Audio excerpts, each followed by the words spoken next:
Troy Galloway is a construction manager and consultant, commercial and residential builder, and a certified inspector for all commercial and residential buildings. And now, here is About the House with Troy Galloway. Well, hello, folks. Welcome back to About the House. This is your audio university of knowledge on everything about your home, from construction to maintenance, remodeling, real estate investing, and we also have a podcast system so as that it's a forever library. We have so many different products and different trades that we bring in that you just literally can't catch it all in one show here. So you go back to the podcast, pull it up, it's like, and just check whatever product or segment that you're looking for. So check us out there. Hey, this is Troy Galloway. I am your humble host. I am the owner of Galloway Building Services. Hey, just like this show, there isn't another company that provides the unique services that we do for people every day throughout the Midwest. We help people with construction consulting. If you have any questions if your job's being done right, or if it's being done correctly, give us a call. We do new construction inspections, whether it be building a brand new home or a remodeling project. We also do commercial and residential inspections. So if you're buying or selling a building and you want to make sure you know what you're buying, then you give us a call. We've been certified to do this for years. And we also do as well construction conflict resolution and expert witnessing if needed for any litigation work. So you have a little trouble and your contractor's not wanting to work with you, or if you're the contractor and your customer's saying that they just don't think it's being done right, you give us a call. We come in, help you out. I've been into building trades for over 42 years, so I know the world's not perfectly round, but we also know that it has to go around. So we give us a call. We may give you the straight and narrow. We don't do the work, so we're a non-bias. Hey, well, our motto is that we make sure the job's being done right, you're not getting ripped off, and you're getting what you paid for. Before I move on here, I do want to give a shout out here to one of our premier sponsors, J&H Properties. They are such an awesome real estate company. They do not just help you buying and selling your home, but they're there for you. They're just large enough to handle any of your size jobs, a home, a product that you're buying, but they also are small enough that they take that personal time. They don't pass you off to somebody. You get with one agent, they got a dozen different people in the office that help you. No, you got one person, one friend, somebody by your side all the way through. So give them a call, 314-602-4835. That's 314-602-4835. Folks, today this is going to be a great show, and it's so time sensitive here because, of everything happening. We have EcoPower Electric. And what I really love about these two folks, Kent and Amanda Joggerst, is that they're a husband and wife team. And she takes care of everything in the office, and he takes care of everything else outside. In other words, she does all of it. And, welcome, folks. Hey, jump in here, Amanda. Kent, introduce yourselves. Tell the folks who you are and why you're here. Or not why you're here, but why you're in the business. Hi, yeah, I'm Kent Joggerst, and so I'm very excited to be here for the show today. And I've been in the business for, professionally 15 years, and been doing it since I was a little kid. My family we've built several houses in my lifetime, and just been into electrical since I was pretty much a little kid. So, and I'm very excited to have my wife on board with me, helping out with the business and moving forward with customers and clientele. Well, Amanda, introduce yourself. I know you're not shy. I know you. I'm Amanda Joggerst. I help my husband. I've been helping him since we started our business about 3.5 years ago. And I do the books and marketing and just help with employee onboarding, kind of whatever else needs help with in the office. Well, and so if they call, chances are they'll be talking to you? Yes, I do scheduling as well. Thanks for reminding me. Yes. So if you call and need to schedule an appointment to meet with Ken or a bid or an estimate, I handle that as well. So being an electrician, that's a big word because there's tons of different things in the electrical field anymore, low voltage and energy conservation. Of course, your name, EcoPower. How did you guys come to that? Tell us about how that name would come about, because it sounds like you're looking to help us.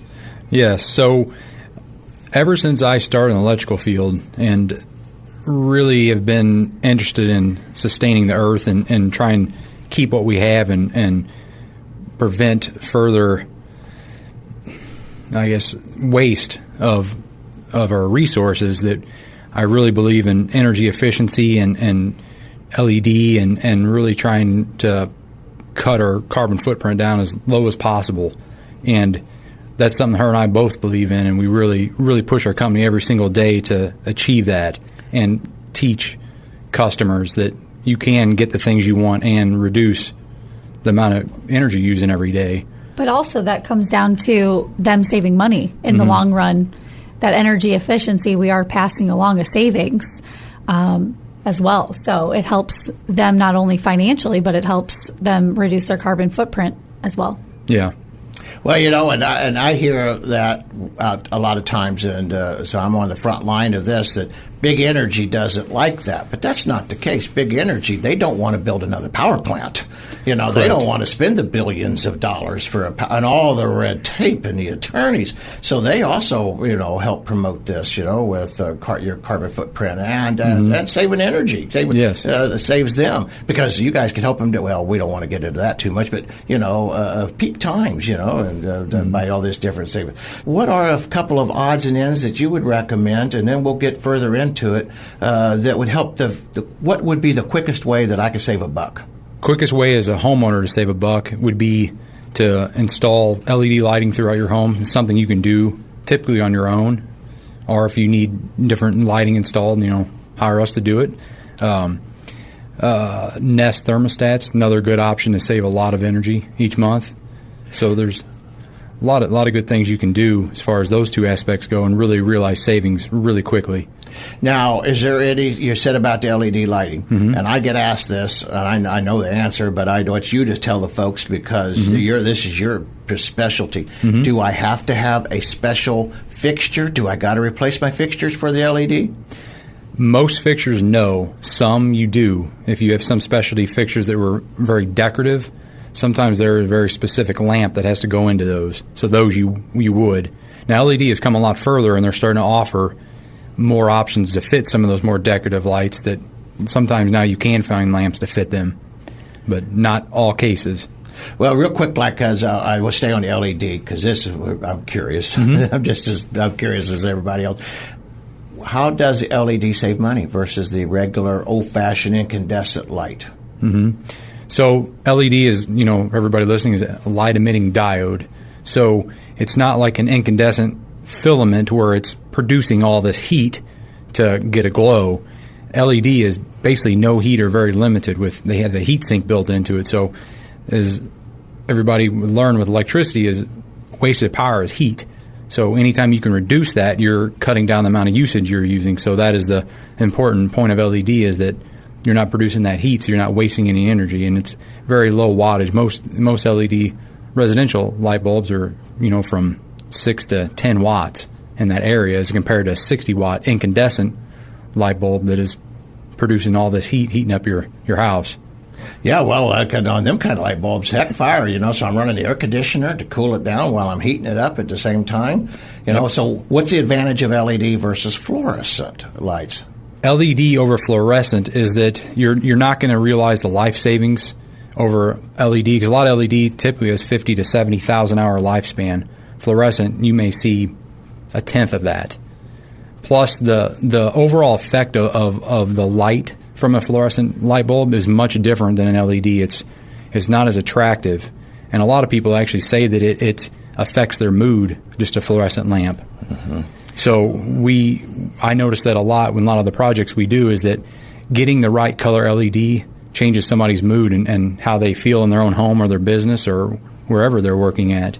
That's so I thought I was really smart when I figured this one out years ago, and I thought I really was on top of it. Got the daylight bulbs versus the regular yellow light bulb, and how it changed the mood of everybody. So I'm bragging to my great intelligence, which proved that when you start bragging how little you got. And the lady told me her husband's been getting these. He's bipolar, and just the changing of the light bulbs, and they literally pay for that to be done. So if you folks have that kind of an issue, well, I know I kind of got bogged down on the LED lighting, but that's one of the big hot ones out there now, and I'm a big lover of them. So maybe that's one of my wants to desires to learn about too. Yes. Well, folks, we are getting ready to wrap up this segment, and we got both husband and wife, Kent and Amanda Joggerst, and they are the owners of EcoPower.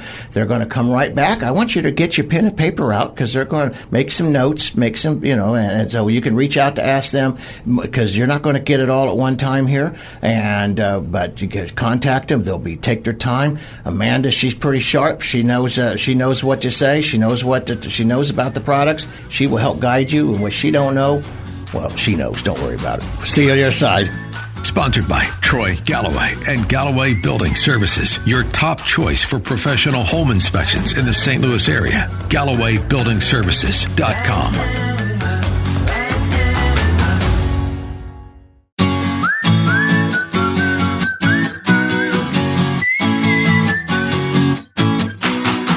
Troy Galloway is a construction manager and consultant, commercial and residential builder, and a certified inspector for all commercial and residential buildings. And now, here is About the House with Troy Galloway.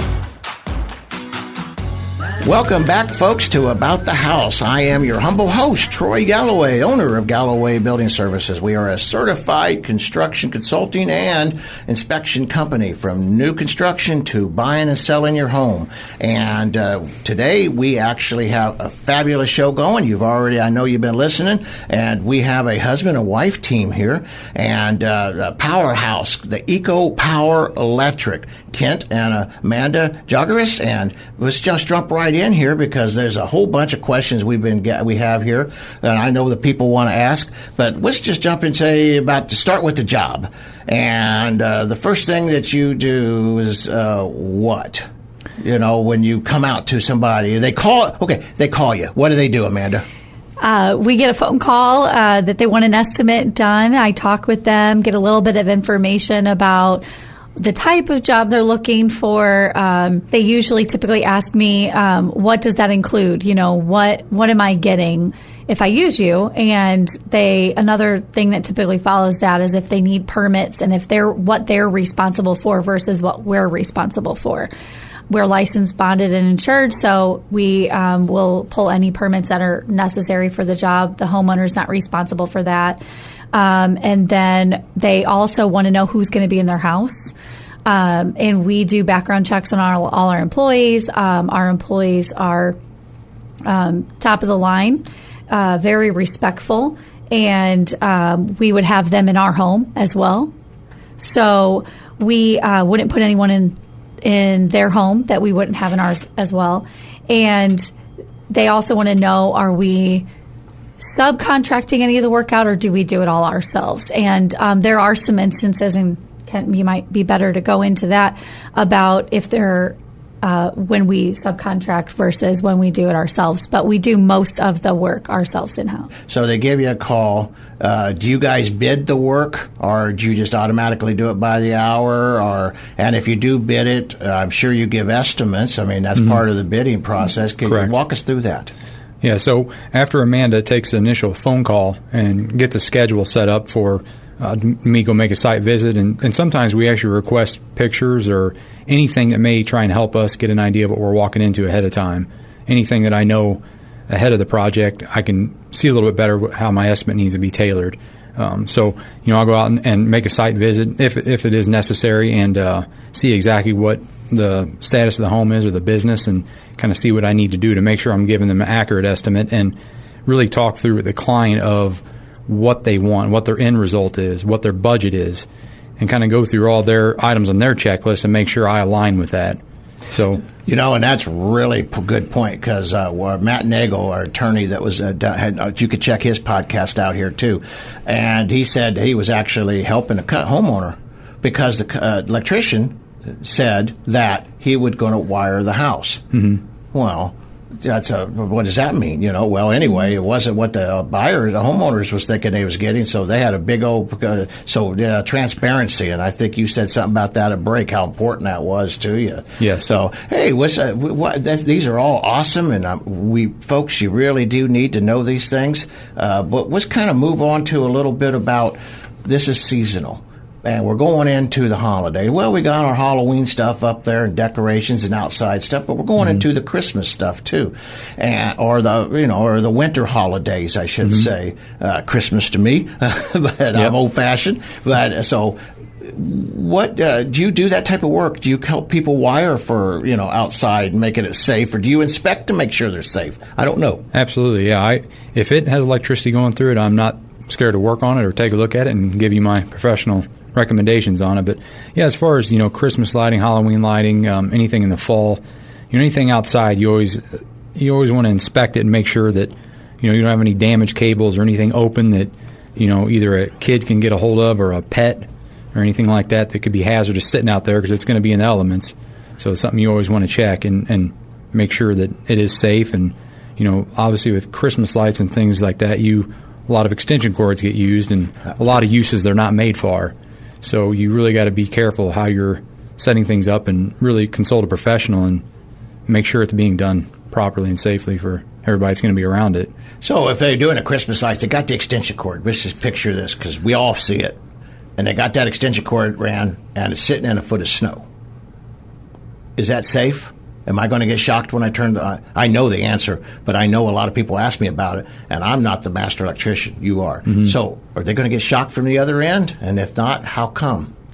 Well, or if so, how come? Yeah, I mean, and that's an important point of what they're plugging into. If that's not plugged into a GFCI outlet, then there's a very hazardous situation there with having a cord plugged into a hot outlet with no safety protection. So that is an instance there where they could have a hazard they not even thinking of, and they may never trip since it's sitting in moisture like that. Could it catch a house afire?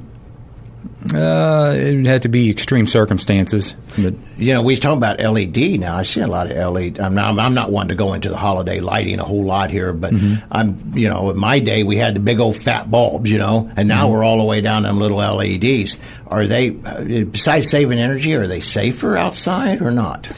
Yes, they are, because a lot of the older light bulbs, you had to be careful what you put them up against, because they're sitting against shingles, sitting against siding, things like that they got extremely hot. So like vinyl siding, they can melt a hole through it, and there's your fire right there. So having the LED side of it now is that obviously it's running cooler, but you can have a lot more lights going and hook them string to string and be a lot safer than what you could years ago with the incandescents they had. Do you guys do any, or you folks, your company, do you all do any kind of inspections just to make sure it's safe? I know you said you take care of, would help the wiring and such, but, say if somebody had, I hate to pick on handyman, but they had their handyman up there doing all the wiring and such, and they just want to make sure that they could sleep well at night. Do you guys do that kind of stuff? We do. Mm-hmm. Absolutely. Yep. Yeah. Do you get much of that kind of a call, or do people probably might not even think about needing you? Mostly, we get that kind of call when people are buying or selling a home.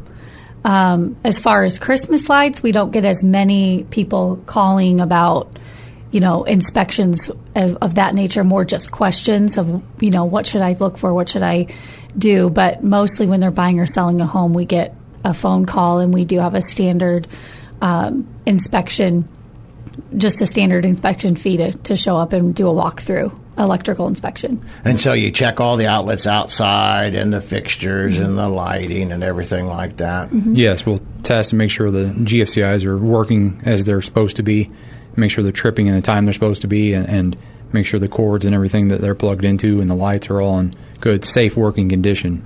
Well, I'm going to move us back into the house just for a moment here, because you mentioned GFCIs. Mm-hmm. And because we're going in and we're doing a lot more time inside the home during the course of the winter. And I get asked this a lot when we do inspections. So we don't have to have a GFCI. We have an ungrounded two-prong outlet in a kitchen. We don't have to have a grounded GFCI. I had an electrician rip me into this one years ago. Actually, I already knew the answer to it, but I didn't. He was more elaborate about it. How come they don't have that as a code requirement? Is it necessary? As far as if it's a two-prong outlet and it's not grounded. It's grounded through the neutral, I understand, correct. But it's not grounded, through the GFCI itself because that's a three-prong outlet. Correct. How's that safe? Explain to the folks. Well, so with an ungrounded system or two-wire system, you don't have the grounding conductor. You're using the grounded, which is the neutral. The GFCI basically, within the internals of it, basically creates a grounding system inside of it that if there is a ground fault detected, the GFCI will trip. So that is an NEC code approved installation to put a GFCI in place of a two-wire receptacle. And the NEC has deemed that as a safe and effective way to bleed off a ground fault if you have one. And so that now we actually shucks, we're already okay. We got to get back to this here because this is it's a seasonal question that I get asked a lot. Mm-hmm. We're wrapping this up. Folks, I do this all the time. I get rattled in, and I learn it I'm learning every minute, just like the rest of us here. And we are going to wrap up this segment because I talked too long, and we're going to be right back here at Kent and Amanda Joggerst, EcoPower. Thank you for listening. We will catch you on the flip side. Sponsored by Troy Galloway and Galloway Building Services, your top choice for professional home inspections in the St. Louis area. GallowayBuildingServices.com.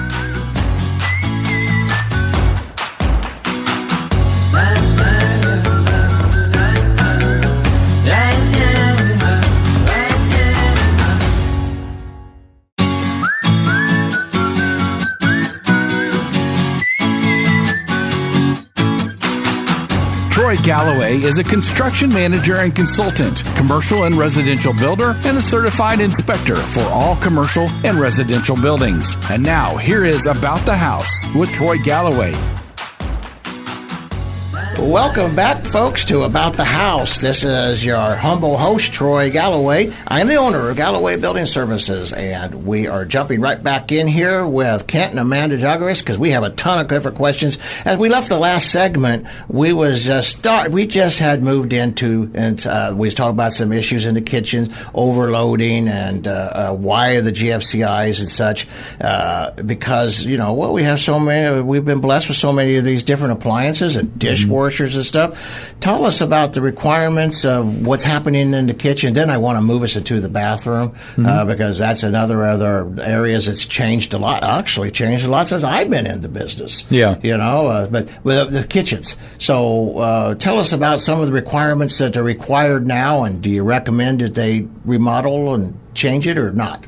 So yeah, I mean, it kind of depends on the age of the home. A lot of the older homes, 35 to 40 years, they didn't have all the NEC code requirements that we have nowadays where, all the circuits are broken up and you have, a lot of the older homes, it's sometimes just one or two circuits in the entire kitchen that everything is ran off of. And I see a lot of issues that we're doing a lot of troubleshooting and repairs of situations like this where the microwave, the dishwasher, the garbage disposal is all shared off one circuit. And we end up coming in having to break those up and get dedicated circuits. So the new National Electrical Code requirements are that the kitchen has to have two small appliance branch circuits, which is basically your GFCIs spread out through your countertops, and your microwave has its own dedicated circuit. Your dishwasher and garbage disposal are allowed to share their own dedicated. So they realized that over the years that they had issues with these things overloading and causing potential fire hazards. So they're starting to require these to be separate, and it's been many years that they've required these things to be separated, but the older homes, they're not up to par yet with some of that if they haven't been remodeled at all. So you'd recommend that for safety reasons that if you have an older home that you might do that? I mean, can they do that? They can, and it kind of depends on the construction, if it's a ranch or two-story, kind of what they have there. But if it's something they're having issues with where their breakers are tripping or if they're noticing some things not running like they were before, there's a good chance that there's some connections. What do you mean not running like they was before? Explain that. What do you mean? If your microwave's not running at the speed it was before, if you notice it's not, heating things up like it was before. A lot of times your senses, like your nose and your ears, is a good sense for for noticing some problems. Sometimes you turn the microwave on, you can maybe hear some popping in the wall behind it where it's plugged in, or smell it sometimes. So those are things you kind of want to look out for if you start realizing your appliances aren't working like they were before. That's a great idea, folks. So now, when you're getting your meals ready, I want you, or you're just in the kitchen working, because we're going to spend a lot more time in there through the holidays and such, and we're going to have a lot more appliances and things, and the dishwashers and every garbage disposals are all going to be around. I have one more question in the kitchen. So sometimes on their older homes, I only see it on the older homes, we have our switch to the garbage disposal underneath the sink. But I've never encountered one ever to be GFCI connected. Do you recommend it? Why don't they? Is it just because they didn't have to? Yeah, it's not an NEC code requirement to be GFCI protected on that.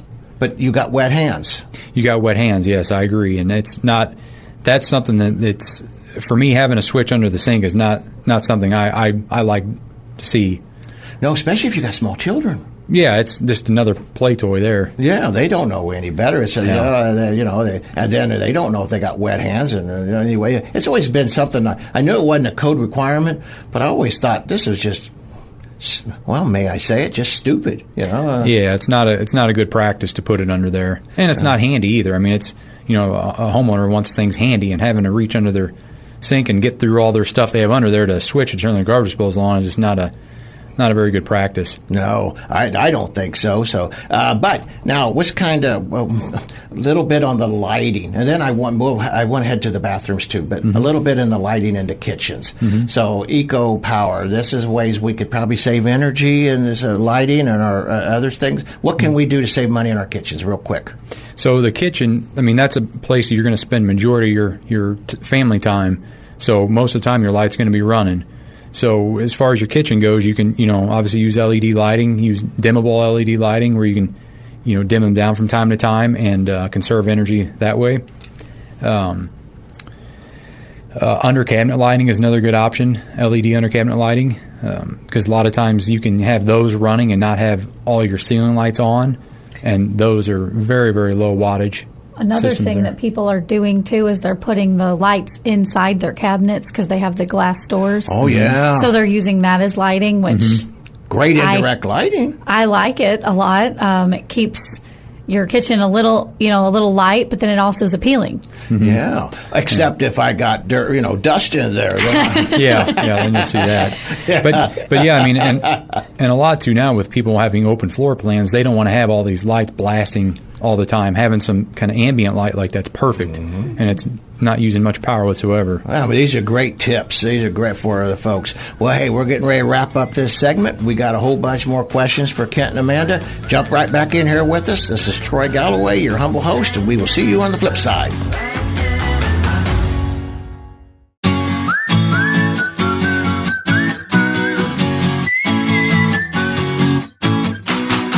Troy Galloway is a construction manager and consultant, commercial and residential builder, and a certified inspector for all commercial and residential buildings. And now, here is About the House with Troy Galloway.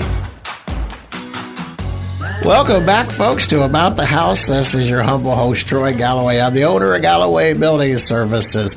We are a certified construction and inspection company, and so... I'm still laughing from the intermission. Oh, these guys, I love these guys here. We have Kent and Amanda, husband and wife, owners of the EcoPower Electric, and we're going to jump right into the bathroom because that's what I was giggling about here as we come back on. So in the bathrooms is another place that we spend a lot of time, and we also have a lot of different appliances now. I've even seen the Star Trek toilets one time we put in there, we call it that. It's got everything. You can watch TV and everything right there. I think you're spending way too much time in the bathroom, but let's jump right in there. So we got the GFCI connections in there also, but you was talking about the branch and how much. So tell us about how we should, for safety reasons, then we'll go to economy reasons. In bathrooms, what could we do? I mean, what's some safety things that we want to make sure we are set up? Yeah, so In the bathroom, just because we have moisture and, faucets and sinks there, you need to have GFCI protection that serves your receptacles that are over your vanities and the like. And that's a big thing we find a lot in older homes, that they just don't have the GFCI protection there. So that's something that any new home we wire will have that and be set up that way. And the older homes will get the issue taken care of and get GFCI protection, and those will protect anybody that is plugging into those outlets. Now, what about our ceiling fans? Because I know that they're not GFCI connected. And you talk about the moisture. Is that how come that's safe? Well, not very common to see a ceiling fan in the bathroom, but when you do... Well, I mean, okay. Like exhaust fan? Yeah, exhaust fan, ceiling, okay. We call them a fart fan, but we know that's not what they really are. Yeah. Well, exhaust fan is actually made to be within a high humidity area, so they're rated to be in that place. Now, they can't be directly in a shower, or they have to be GFCI protected because they're taking on so much moisture from the shower. Mm-hmm. But outside of the shower, the footprint of that shower, they're perfectly acceptable to be in that ceiling or the wall if necessary. What about them new exhaust fans that we're seeing there now that are humidity activated? Are you experiencing many of them? Yes. And tell the folks the advantage or disadvantages to these? I knew the disadvantage was when I first encountered my first, I got to tell on myself. I wrote it up. This thing stuck. Then I realized what I had done. But educate us a little bit on them. Yeah, so we've installed quite a few humidity-controlled exhaust fans, and the nice thing about those is that once they put in, you really don't have to touch them. It's automatic. It takes care of itself. It turns itself off and on as necessary and conserves energy. And so far, I've really liked them, and they're very quiet. And that's a big thing for me. It seems like people are spending more and more time in the bathroom. You don't have a loud exhaust fan running above your head. Yeah, sound like a aircraft taking off sometimes. Yeah. Some of these do, Yeah. And actually, so when I have on my Facebook, we've been doing the great fart fan debate, and that's one of them, is parting it over top of the shower versus where it's supposed to be located. That's a different animal. Tell me, what would be one of our energy pigs, one of our energy hogs in the bathroom? We was snickering about this earlier at the break time. So, Amanda, did you walk us into this one? Your hair dryer is going to be one of those. Not that I want to catch my hair on fire, but I would like to be able to turn it on high occasionally. And that is one of the things that with the GFCIs, it protects you from, I guess, having it on high. Well, it protects you against any kind of accidental, say you drop it in the bowl of water or things like that. It would protect you from getting shocked, for one. So no hair drying in the shower? No hair drying above. Even on just low? on medium. Just on medium or low. Yeah. No high. So that is definitely something I want for Christmas for sure. Yeah, and another thing. I love it. They take a hit. Yeah, there we go. But no, one thing kind of with that is that, some of these older homes, 30 to 30-plus-year-old homes, they had 15-amp circuits in the bathrooms that a lot of times were shared with other rooms. Well, most of the time they are on our older home. That's how we used to wire them. Yeah. And one GFCI for all the bathrooms? Yep. Yeah, so a lot of issues now with some of these hair dryers, that they're getting so big and such high wattage that they trip a 15-amp circuit breaker in a matter of a minute of being on. So you don't really need to rewire? You just need to get a smaller hair dryer for Christmas? That's it. Yep. Oh, I just got the look. Folks, if you could just see that. I don't want to use a travel hair dryer. Oh, folks, if you could just see, I'm on fire right now. She just burnt me. It is, they, just like any appliance, or a lot of our appliances are doing more things, but with that, you need protection, especially when you're using them. So if it's flipping, let's get serious now. So if it is, then honestly, you really do need to get this rewired and not be fooling around and just get the little cheaper hair dryer. You really do need to get it focused and get it corrected. Correct. Is that my right? Yeah. Yeah. You need to have a 20-amp circuit in there in that bathroom dedicated to what you're plugging into the bathroom. Dedicated to your hair dryer. So, folks, hey, this is just an inside tip for a holiday present. If this is happening, make your wife happy, you call Kent. No, you call Amanda. Free estimates. Yeah. And she'll make sure you get taken care of first. Yep. She's sensitive to this. Well, folks, hey, thank you for listening to our program here. We are wrapping up this segment, and we will be right back with Kent and Amanda Joggerst of EcoPower. Get your pen and paper out there. Make sure you get your notes. These folks are going to be here to answer any questions. You can reach out there to them. The next segment, they're going to tell you how to reach them, how to make contact, how you can get them out there so you can get your business taken care of, and so your house will be safe. And that's what's most important, safety. Well, folks, thank you, and we will see you on the flip side.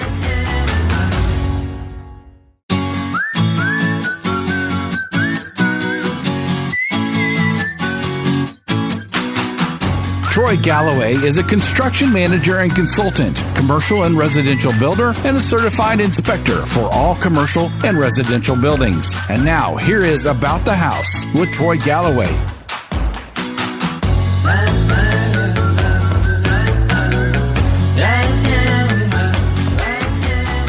Welcome back, folks, to About the House. This is Troy Galloway, your humble host and owner of Galloway Building Services. And we have just had an awesome radio show here and with Kent and Amanda Joggerst, husband and wife, electrical company. And, hey, give them a little bit about how they could find you. I know that, Amanda, you wanted to visit just a second here or two about the special Christmas-like receptacle. Tell us, lead us into this. Yeah, call us. We were kind of talking about the Christmas light in one of our earlier segments.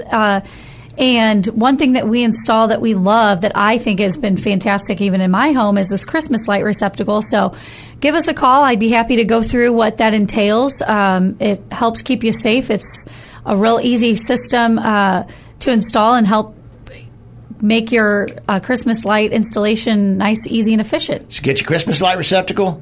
Get your hair dryer taken care of. And how do they do that? How do they find you? Give me a call or give us a call at 314-374-5010, and you'll speak with me directly. Awesome. Well, now, is there any other avenues? Tell us your Facebook page, your web page, because I know you guys are you're well established out there in the social media world. Mm-hmm. We are working on our website currently, so we don't have that up and running yet, but we do have our Facebook page where you can find us on EcoPower Electric if you search that, or hashtag EcoPower Electric STL. Awesome. Well, that's great, and I'm going to put it out there too. So, if not just what you guys have, I'm going to share everybody your podcast, and we'll be. Do you have any questions, folks? You contact me through my webpage, Galloway Building Services, or our Facebook page, or even LinkedIn, and I'll get the questions to them. I'll get you guys all connected because these folks are just awesome. You really will love working with them. It's not like you're working with a big corporation. You're working with family. Well, folks, thank you for listening to our show. I really appreciate you listening and enjoying this with us. And I do want to give a shout out here to a couple of our sponsors. I want to give a shout out here to Classic Flooring Solutions, hardwood specialist Jacob Abraham, third generation. They do think their motto is you do it right the first time, old fashioned, but it's taken care of and first class job. 314-302-7222. That's 314-302-7222. And I want to give a shout out to our other sponsor, been with us from the beginning of the show, Jane H. Properties, real estate broker and agent, large enough to handle all of your real estate business, but yet small enough to be personal and always be there by your side. While I got this moment here, I do want to give a shout out here to the Veterans Chamber of Commerce. This is a organization just to help veterans. It's not just for business, but to help the veterans, learn how to write resumes and to do all kinds of things. It's all veterans and working with this. They're doing a fundraiser gala next week. So check them out on Facebook. Check them out there on their webpage. Call me if you ever have any questions on it. So if you can help promote the Veterans Chamber of Commerce, as a veteran myself, I'd really encourage you to do that. Well, thank you, folks. And I want to thank Kent and Amanda. You guys have been great. And I know that there's so much more, so many more questions that we couldn't get it all. So contact them. We're going to have them again. And thank you for listening to our show. God bless y'all. We really do appreciate your everybody listening to us and following us. Thank you. And y'all have a great day. Sponsored by Troy Galloway and Galloway Building Services, your top choice for professional home inspections in the St. Louis area. GallowayBuildingServices.com.